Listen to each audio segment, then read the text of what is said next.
Good evening and welcome to the RO Sports Show. As always, brought to you by First Health Orthopedics. I'm your host, Matt Harrelson, alongside with me, Brand Fall and Russell Parker.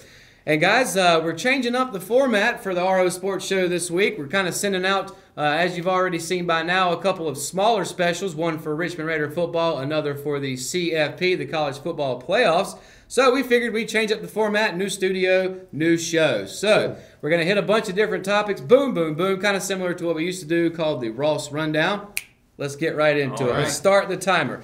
First off, I got to mention this. My Redskins played Sierra McQueen's Philadelphia Eagles the other night, Monday Night Football. We made a friendly wager. If the Skins won, she'd have to wear my Redskins jersey on the air. I said, if your Eagles win, I will wear your Eagles hat on the air. So here you go, Sierra. I'm wearing your, and she brought me a pink hat, too. It looks good on you. I like on top of that. So, yeah. Just keep it on the rest of the show. I seriously doubt that's going to happen. But let's start there. The Redskins kind of free-falling a little bit.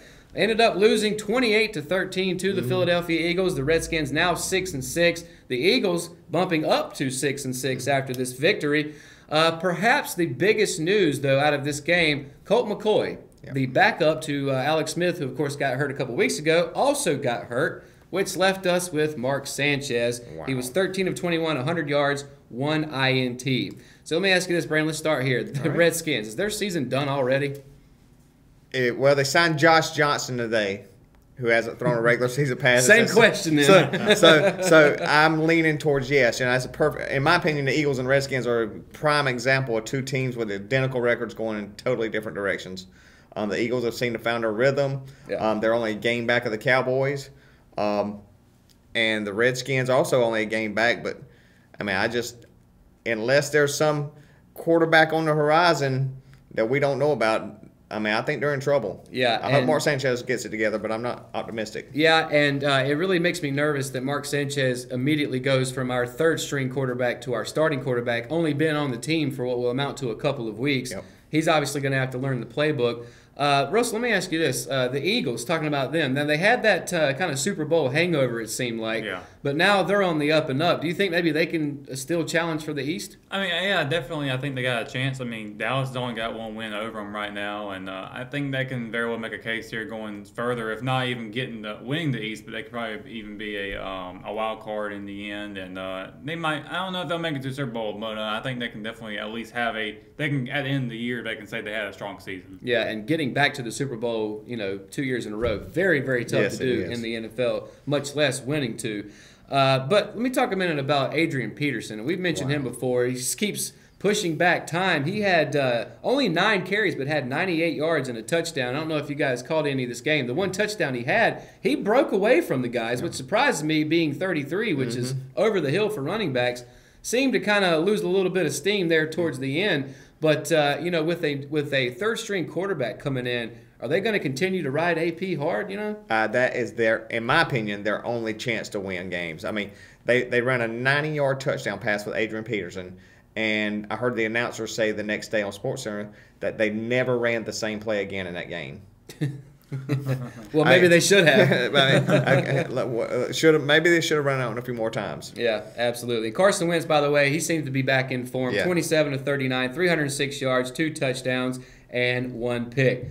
Let's stop the timer. Let's move on. So let's talk about the Carolina Panthers. Of course, a lot of Panther fans around here, obviously. They're also free-falling a little bit. They ended up losing to the Buccaneers 24-17. The Panthers now lost 4 in a row, went from 6-2 overall to now 6-6. The Buccaneers, who started out strong, kind of fell by the wayside, are now back up to 5-7. But Cam Newton, 28 of 41, was forced to throw the ball 41 times, had 300 yards, but had 4 interceptions. So what do you think about his performance? And it's funny because the week before in an interview he said he was playing the best football of his career, and his numbers, I know, and his numbers to that point have backed it up with his completion percentage and all that kind of stuff, but man, he just, like you said, it's like he jinxed himself because all those picks except maybe one, the first one it looked like it kind of bounced off DJ Moore's hands a little bit. But all the other 3 were just bad decisions. Yeah, they were. And you can't do that and win. Yeah, and especially against the Buccaneers defense, which so far this year has been mediocre at best. Yep. So it doesn't really say a whole lot for Cam that he had 4 picks against a subpar D.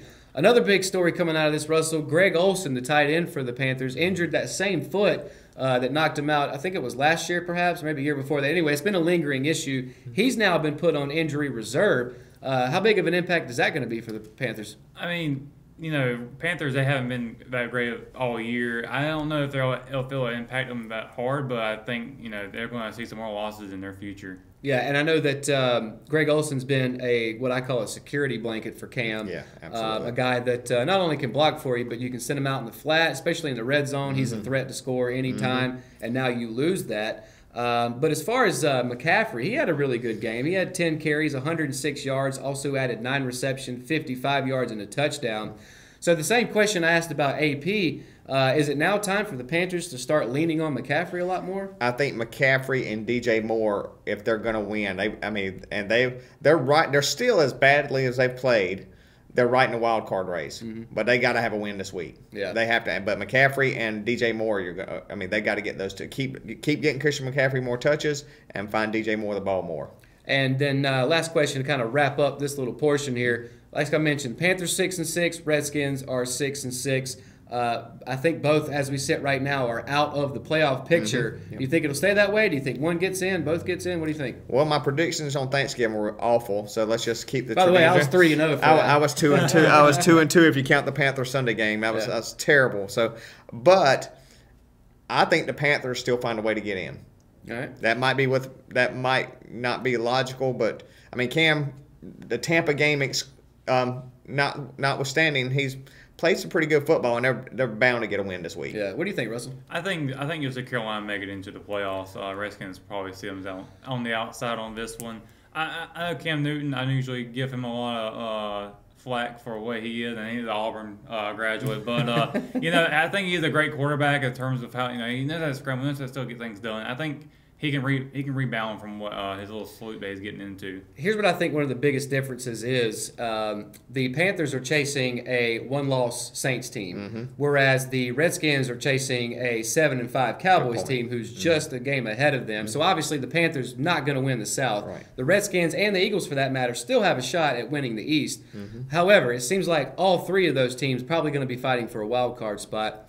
I'd like to see both get in, but obviously if I had to pick, I'd want my Redskins. However, something that I've been complaining about the Redskins all year long, and I've been waiting for it to happen, and I figured the Alex Smith injury was going to be that turning point. It seems like the Redskins, year in and year out, finish 7-9, 8-8, or 9-7. Not good enough to get a top draft pick. Not good enough to get in the playoffs. Not bad enough to get a top draft pick. And I feel like that's exactly where the Skins are headed again. It sure looks that way, and being a Cowboys fan, it's hard to feel sorry for the Redskins, but it's just unbelievable the bad luck they've had this year, and you hate to see it happen to any team. You really Absolutely. Do. All right, let's stop the timer. Let's move on again. Some more NFL talk here. The Green Bay Packers, who is my dad's favorite team, fired Mike McCarthy after their Sunday loss to the Arizona Cardinals 20-17. Now, the Packers so far this year are 4-7-1. They had that tie earlier this year. But what do you make of this? I mean, McCarthy's not like he's been terrible under the tenure. 8-10 win seasons I think he's had. Yeah. Won a Super Bowl, went to another Super Bowl. But if you believe all the reports, his relationship with Aaron Rodgers is pretty toxic. Yep. And if you've got arguably the best player in the NFL, at least a lot of people consider him that. I don't consider him the best player in the NFL, but a lot of people do. If you got maybe arguably the best player in the NFL and the coach can't get along, the coach is almost going to lose every time. Yeah, because they're paying one of those guys a lot of money, That's right. And it's not McCarthy. That's right. So, but yeah, McCarthy in his 13 seasons with Green Bay was 125, 77, and 2. So I'll take that in Dallas. Yeah, not too shabby. Absolutely, we take it in D.C. As well.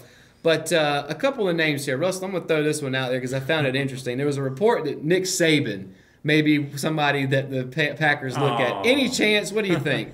No chance. I mean, Nick Saban has been offered many, many different opportunities to work in different levels of college and NFL, different areas, and he's turned them all down. He's made it clear a couple of seasons ago that he was going to stay in Alabama. him and his wife are happy there. I don't think they're going nowhere. Yeah, what do you think? After his tenure in Miami Dolphins, I don't think he's going back. Nah, he's got a bigger payroll at Alabama. Yeah, No, you're, so- you're They'll keep absolutely raising right. that every 10 Yeah, years. he makes more money in Tuscaloosa right. than he would That's in right. Green Bay. Plus, it's nice and warm down in Tuscaloosa. That's right. I don't know if he Who wants wants to to be go? Who's gonna They got a go really up there? nice house. Yeah, playing the Ice Bowl every year.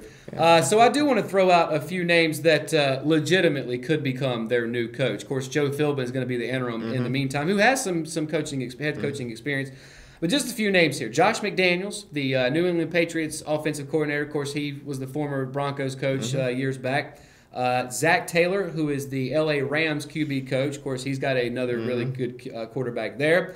John Harbaugh, the Ravens head coach, another name that's been thrown out there. And Lincoln Riley, Oklahoma Sooners head coach. So if you had to take a stab at any of those, which one would you think would fit best with Green Bay? Well, in my opinion, it would be Josh McDaniel, but I don't know that he would go. He just got offered a job a year or two ago and took it, and then changed his mind at the last minute. Right. So I think that was Indy. Yeah, I think it was. So, but he would be he's considered an offensive genius, and that's one of the biggest complaints coming out of Green Bay was a lack of creativity. So maybe I think he would be a good fit. I just don't know if he'd take the job. Yeah, and something that I've discussed with my dad extensively because I said he's a Green Bay fan. It seems like their problem over the last few years has not been offense; it's been the defensive side. Now they've had a plethora of injuries, especially in the defensive backfield. Then they went and traded former Alabama player Clinton Dix to the Redskins. My dad was just perplexed about that. Yeah, I didn't understand that one. And the point that I made was I said, look, you've got one of, if not the best quarterback in the league. Don't you need to do everything in your power to make sure he's got all the best players around him so you don't end up with a 4-7-1 record? Yep. I think so. I mean, being a Dallas fan, everything always comes back to Dallas for me. Tony Romo carried a lot of 4-12 teams to 8-8 records. Yep. With no defense and no running game. And Jerry Jones has said that's one of his biggest regrets, that he didn't put the pieces around Romo to succeed. And although Aaron Rodgers had a lot of success, when he won his first Super Bowl so many years ago now and then got to the Super Bowl again and lost, most people thought they had multiple Super Bowls in their future. And it just hasn't happened. And I know Aaron Rodgers is probably starting to feel that pressure toward the end of his career. Starting to get up there. And that Super Bowl victory was, 10 years ago now? Yeah, something like that, yeah. Last question before we move on, Russell. McCarthy, he's obviously been successful in Green Bay. You think he moves on and finds another job somewhere? Yeah, I think he'll have to find somewhere else. It may not be NFL, though. It might should be maybe on a college level, perhaps. I mean, you've got coaches kind of leaving and getting fired right now. I mean, some of them have already been replaced, but I'm sure there's opportunity out there for him to go to make a new mark somewhere else. Yeah, I don't know if he'd want to jump down to the collegiate level. I could definitely see him catching on at least as a coordinator somewhere and then eventually becoming a head coach somewhere else. Because, look, it's difficult to find successful coaches in the NFL. When you've got one just sitting there, somebody's going to take a flyer on him, I would think. So, all right, last one for let's start the clock again for the NFL. Then I can take this god-awful hat off. So, Kareem Hunt, a very, very talented running back for the Kansas City Chiefs, now finds himself out of football after a video surfaced. Come to find out, it happened back in February.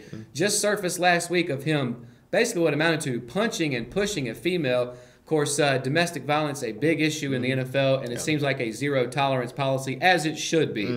So let's just talk about that for a second. Kareem Hunt, did he kind of just send his career down the toilet? If you look at Ray Rice, I would say he's Greg Hardy. Yeah. Another one. I mean, just like you said, it should be a zero-tolerance policy for that. I think he's done. I mean, I think he really could be done in NFL. And then as they've done more investigating into this, there's actually 3 separate off-field incidents that he's been wrapped up in. And so the more they look into this, the more trouble he seems to be in. But what do you think, Russell? I mean, I know when Ray Rice got in trouble, he was towards the later end of his career. Kareem Hunt, I think this is only his 2nd or 3rd season. Do you think he'll be able to bounce back in the future, or do you agree with Brand that he's done? Yeah, I think he's done. Domestic violence, stuff like that, that's really unforgivable type of stuff, I would think. So I don't know how NFL is going to look at it. Teams are going to look at him and say, hey, well, he's going to give us a bad rep. So I don't think they're going to let him back in. Yeah, of course, the one I just mentioned happened back in February in a hotel hallway. Now, they put Hunt on what's called the commissioner's exempt list, and then they just basically released him. The 2 other incidents involving Hunt are a restaurant altercation from June, which apparently the league already questioned him about, and a violent incident at a nightclub in January. So you're talking about January, February, June. Boom, Wow. boom, boom. Look, I know it's difficult. You let these young guys put a lot of money in their pocket. A lot of them are still immature. But when you're an NFL, and he's almost, the face of the franchise there, you have to be smart about that, right? Yeah, absolutely. Yeah, you can't just go out and do stupid things. Of course, here's something interesting that I found out. I want to get your opinion on it. Apparently, the NFL didn't really do much of an investigation looking into this. Do you know what happened with that? No, I did not. I was not aware of that, which is shocking, really. Yeah. If they didn't do much of an investigation into this, if they knew, did they know about this in February? It says that they interviewed people, but they didn't question Hunt about the February incident, and they didn't Unbelievable. question the woman about it. Unbelievable. I am truly shocked today. Elliott just served a 6-game suspension last year for something. A lot less than that. Yeah. So I'm truly shocked at that. Yeah, I am too. And I mean, it's a situation involving two people, and you don't interview either one of them. I mean, that's it seems Pretty like bad dropping the ball, investigation. so to speak. So, anyway, let's move on. Let's start the timer again, and let's move into basketball. So we haven't talked about basketball a whole lot. Of course, NBA and college basketball back in full swing, but let's talk about the Already NBA back. first. Already back. So, Golden State. I don't know what's going on there because right now they are fourth in the West behind the Denver Nuggets, the LA Clippers, and the Oklahoma City Thunder. They're 16-9, 4-6 in their last 10. What's going on in Golden State? Well, you had the drama with Durant and Green. Yeah. That certainly didn't help. And then you had Curry being injured. And I really think this team has probably got a little bit of the mentality going on. Of course, I'm not inside their locker room, but they've had so much success. You almost wonder if they've got it on cruise control a little bit, wait until the playoffs. Yeah. That's what I think. Yeah, I was going to say, what's your opinion on it? I mean, Golden State, they're obviously a really top team right now in the NBA, and I think that Golden State, and they're 16-9 right now. They're still a good record, I think. Only second in the Pacific Division, but regardless, this is a long, long season. They got plenty of time to get back into it and show everybody that, hey, we're going to be number one. Yeah, I definitely think that if you're in that locker room or if you're a Warriors fan, it's not time to pump the brakes just yet. And cruise control is the best way to describe it. And I think we've kind of seen this from them and the Cavaliers the last couple of years when LeBron was there. It's like, look, we know we're a good team. We're going to be there come playoff time. It might not be the 1 seed. It might be the 2 seed, 3 seed, whatever it may be. But as we've seen, the Warriors are going to be there. Yeah. Plus, on top of this, they still got DeMarcus Cousins coming back in That's right. maybe the end of December, early January. So at that point, you're talking about having 5 potential Hall of Famers in your starting 5 lineup. I think they'll be okay. Yeah. So Steph Curry, though, has a left groin injury. Of course, he was also in a car accident, but nothing too bad came from that. But a groin injury is one that can nag all year long. Russell, let me start with you. Do you think that's something that could hinder him later on? Yeah, I think it very well could. Like you said, it kind of lingers on a little longer. So I think as we go along, we'll have to see how it goes with him. But I think, yeah, it's definitely going to have an impact on the team. Not as big as everybody might think. As for another team, it would be a pretty big impact. But I don't think with here it won't be. And then finally, Brand, of course, Draymond Green, who was part of that infighting, if you want to call it, he's also been dealing with a right foot injury. So you take out Steph, you take out Draymond. Well, that still leaves you with Kevin Durant and Klay Thompson. Okay, they're pretty not, good. Yeah, not too shabby. In the meantime, we've seen Curry get hurt before. Kevin Durant just came in and dominated MVP status. Think you expect them to see much the same? I do. I really think, Popovich a few years ago was resting players during the regular season a lot, and you almost wonder if Steve Kerr will resort to some of that. Yeah. To maybe give them a night off or a half off. Right. And because, Durant can carry you through a lot of bad teams. Yeah. When you have one of those nights you got a down team, Durant can give you 40. And then, actually, I got one more question for you. Do you think that, of course, Kevin Durant will be eligible for free agency after this year? Do you think maybe that's starting to creep into his head a little bit? Am I going to move on? Am I going to stick around with this team? Because, that can be a little bit of a virus in a locker room. It certainly can be. And I think when they had the little spat with him and Green a couple weeks ago, I think one of the comments Green supposedly made to him was, "We were good without you." Yeah. And so you just don't know what's going to play into his mind. Ultimately, I think what's going to come into play is what's best for him financially. Right. But I do think that can be a distraction in the locker room for sure. Well, obviously, KD is going to get paid somewhere, so Charlotte Hornets. Jinx. All right, let's move on. So let's get into some baseball. Now I know they're in the off season. By the way, let me take this off. I went a segment too I liked long. it. I didn't. Even pink, whatever. It's just the Eagles on it. That's the part I hate. But let's start with some baseball here. The Seattle Mariners traded their second baseman Robinson Cano and their closer Edwin Diaz, who led the league last year with 57 saves. Wow. Traded him to the New York Mets. Now, you and I are Braves fans, which means obviously this is now in our division. Yep. Diaz is a guy that I was kind of hoping the Braves would look at. Cano, though, he's starting to get up there. I think he's in his at least low 30s, maybe mid-30s. Mid-30s. Do you think maybe this is a chance for the Mets to finally get back to the World Series or at least the playoffs? Well, their general manager certainly says he thinks so. He thinks that pushes them up 5 or 6 more wins than what they were a year ago. You know, you can't tell. It's hard to tell in baseball, but it's hard to beat a guy that can save 50 to 60 games a year. Yeah. And Cano still, although got some age on him, he still hit over 300 last year. Yeah. I think the Mets are going to be a lot more competitive. They were even better than their record, I thought, last year. They were in a lot of games that they lost. And who knows, that having a closer that can close out one-run games might make a difference. The Braves, in my opinion, need to address the bullpen if they're going to keep up. They absolutely do. And instead of starting the clock over here, and we're going to keep it inside the NL East because it seems like that's where all the big moves are making. Another big move, the Washington Nationals spent some money. They signed former Arizona Diamondbacks pitcher Patrick Corbin to a 6-year, $140 million deal. Now, that's obviously a lot of scratch. What do you think about this deal? I think the Nationals are going to be loaded next year in their pitching rotation. And does that mean that they've conceded the fact that Harper's leaving, or is this maybe something to convince Harper to stay? Yeah. And that rotation is going to be tough. It could go either way. Now, see, I have some reservations about this deal. Not so much because it's the Nationals and I hate them, but so much so that Corbin had a great year last year. Outside of Scherzer and Aaron Nola and maybe a couple other guys, he was one of the best pitchers. But he's 29. He finally just had a good season. I'm just afraid maybe 6 years, $140 million. And I know $140 million is not as much as it used to be, but still, I'm thinking maybe they might have made a mistake in the last, 2 or 3 years of this contract. They may be regretting it. I hope so. Yeah. We'll have to wait and see, though, because, $140 million, I mean, I don't know if that still frees them up enough money to, because they offered Harper $300 million already and he turned it down. So I don't know how much it's gonna take to keep Harper. But since we're talking about that, let's say he doesn't stay in Washington. You got any idea where you think he might go? Well, I don't think he'll go to the Braves, although I would love for him to go to the Braves. I've spent his whole career not liking him because he's in the National League East, but I would love to see him go there. But if the money's not the issue, and we know it's not because he's going to get paid, like you said, we talked about Durant. Well, he's going to get paid no matter where he goes.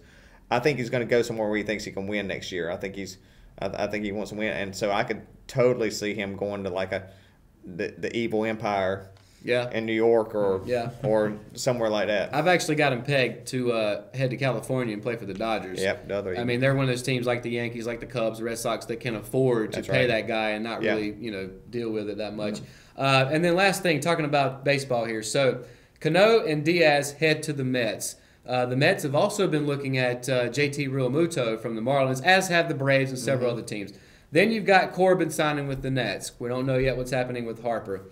The Phillies just traded for Gene Segura from the Mariners, their shortstop. Now, I think last week we talked about this, and you weren't here, so I want to get your opinion. The Braves signing Josh Donaldson to that 1-year, $23 million deal. What do you think about that? I think it's a good move, but it makes you wonder who in that infield they don't like. Yeah. Whether it's Camargo or Swanson. Right.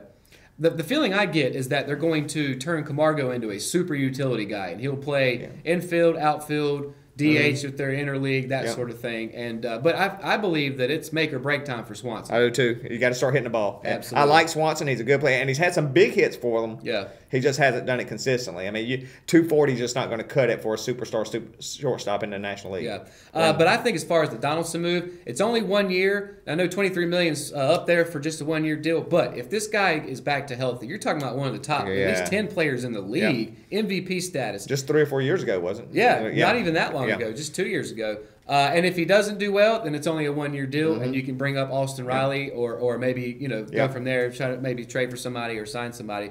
But it seems like next year the NL East could be one of the tops in the be fun to entire watch. Major League Baseball. So, Yeah. And then finally, let's stop and start over again. And Russell, we're going to come to you this time because the Rockingham Speedway put out a tweet. Was it earlier this week? It was Saturday. Actually, it was Friday night around 8 o'clock.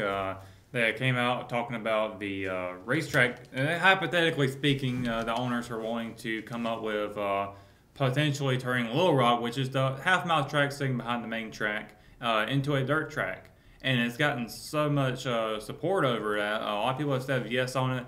I know we did a poll on RichmondObserver.com. Yep. Or on a Facebook page rather, and it had an overwhelming just yes over no. 85% yes. It was really, really. I think a lot of people love dirt racing around this area. Yeah, which I didn't realize people were that into it. And we, like you said, we had a lot of votes, and it was overwhelmingly in favor of bringing that here. But with the whole Epicenter Music Festival, and then they're trying to do this as well. I think the future's bright for out there at the racetrack. Definitely. And then of course you got everything that goes on still at the Dragway. But let me ask you this, Russell: as far as racing out there, do you think there's any chance people still holding out for NASCAR? Any shot at them coming back? I think so, and I'm not talking about next year or maybe even 5 years. It might be a little while away from it. So there are some people out there, and even around here, has been saying NASCAR shouldn't come back. They left us, and we shouldn't welcome them back, or something like that. I feel like that's not the way to go about it. I feel like if you're being optimistic about it, I think you can have it. And NASCAR, I'm going to have an article here very soon on the Observer, but this past season was probably one of the best seasons in NASCAR racing ever. I think NASCAR is still a big opportunity for us to have back in this area, and I think moving forward with all the other events going on at Rockingham Speedway, with the racing, with the music events, other festivals that they got planned out there, I think it's going to be one of the biggest attractions in the state, I would say. You're being awfully calm because I was expecting a bit of a Russ rant this week. Yeah. I'm trying to make sure my point gets across just a little bit easier. Not somebody saying this crazy maniac today, but like I said, I know there's some people out there who are saying that we shouldn't even have NASCAR back because they left us. I hope they come back. I think they can come back. I especially even the little half-mile track behind it. Turn that into dirt track. I really like that, or make it on the inside of the infield, like they have kind of been spitballing around. I think that having that out there is going to be an attraction. There's not really a big dirt track around here. I mean, you got Ellerby, but it's not like a big track. Right. So you're talking about something like Charlotte. I've been wanting to go to a dirt track race myself, but I had to go all the way out to Charlotte. It's 2 hours away. Or I can just go 15 minutes down the road and it'll be right there in my backyard. Let's see, me personally, I'm on board for the dirt track. I'm on board if they want to try things like demolition derbies out there or monster truck racing. Yeah. I think that would be phenomenal. However, I'm going to say the opposite is for NASCAR. The reason that NASCAR left, there was actually a few reasons. One is that they weren't selling out, and that's one of the main factors.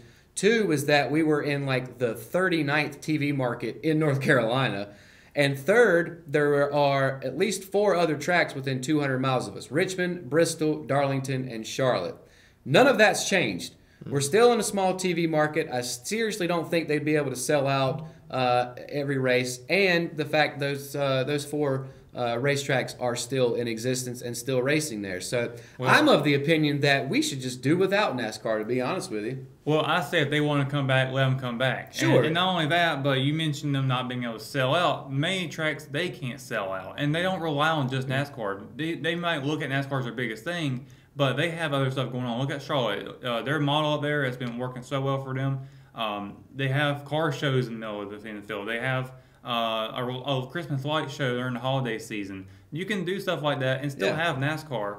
And, I still think that the market is there. In fact, we are technically in the Charlotte market around here, which is one of the biggest markets right now in the nation. So I think with that going on, I think we're there with that. Yeah, I think, can I jump in here? Yeah. I think one of the things here that doomed NASCAR and Rockingham, when they went from 2 races to 1, they left Rockingham to February race. And that's part of that. The problem, it was almost like Bruton Smith was trying to get NASCAR to fail here. I think he was. He wanted to move the race. that February date is tough to sell in Rockingham because you don't know until a week before what the weather's going to be like. Yeah. It could be 60 degrees or it could be 15 degrees and ice on the I ground. believe it's even snowed out there one time Yeah. the later race. And so, I mean, I think the date we would get would be important. Yeah. But, we're all speculating here. But I, for one, would like to see it. I just don't know if it will. Well, I know there's some people, we got to move on here. There's some people that, would say that NASCAR needs to get back to its roots in the South. Of course, Big one of the demand ways for short track. Yeah, one of the ways to do that would be to bring it to a place like Rockingham. I just think, just Charlotte being 2 hours away, I just don't think NASCAR would want to get that convoluted in one area. That's just my opinion. But if they say, hey, we want to come, by all means, take that money. Right. So, all right, guys, let's move on. Let's stop the stopwatch because we don't do that anymore. And it's time for our big impacts of the week, brought to you by Richmond Community College, whose motto is local college, big impact. Russell, who you got? Well, I've actually got my fellow Alabama quarterback for this one. I know we talked about him yesterday, but I want to bring it up again. The stellar performance that Jalen Hurts put on on the last quarter against Georgia.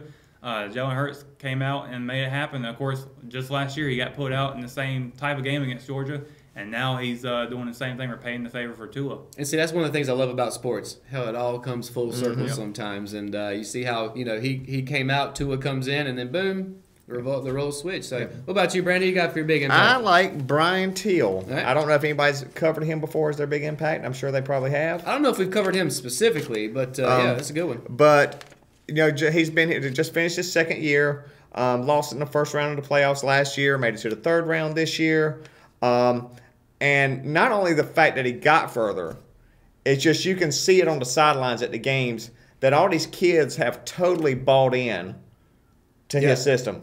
They've all bought in. They hustle. All the assistant coaches on board. I heard John Fox say on TV the other day that every oar's got to be going in the same direction for an organization to succeed. And he was talking about pros, but they all appear to be rolling in the same direction with Richmond Raiders right now. I think the future is bright. Absolutely, and you definitely can see how he's changed the culture too. And a couple of things that I bring up all the time is just aesthetic things like putting the shrubs out there, making the stadium look nicer, putting paint on the field, having the kids come out, the players come out and shine up the championship banners and stuff like small things like that sometimes go unnoticed, but overall can completely help to overhaul a program for the better.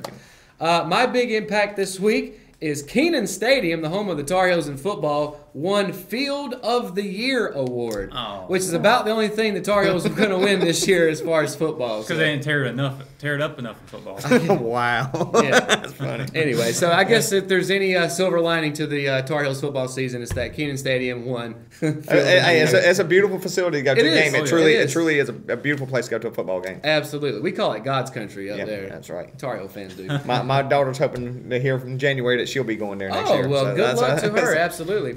Moving on, let's talk about our athletes of the week. Going to hit these really quick here. First up, Austin Gallops, a junior on the Richmond Senior High School wrestling team, has been named the first official Richmond County Male Athlete of the Week for the 2018 winter sports season, of course, under the head coach Earl Nicholson. And then on the girls' side, Jakara Covington, the official Richmond County Female Athlete of the Week on the ladies Raider basketball team. She is a sophomore. So congratulations to Austin Gallops and Jakara Covington on being our male and female Richmond County Athletes of the Week for the 2018 winter sports season. Congratulations. Absolutely. And of course, doesn't get any more local than that. And we always want to call out the Richmond Raider athletes.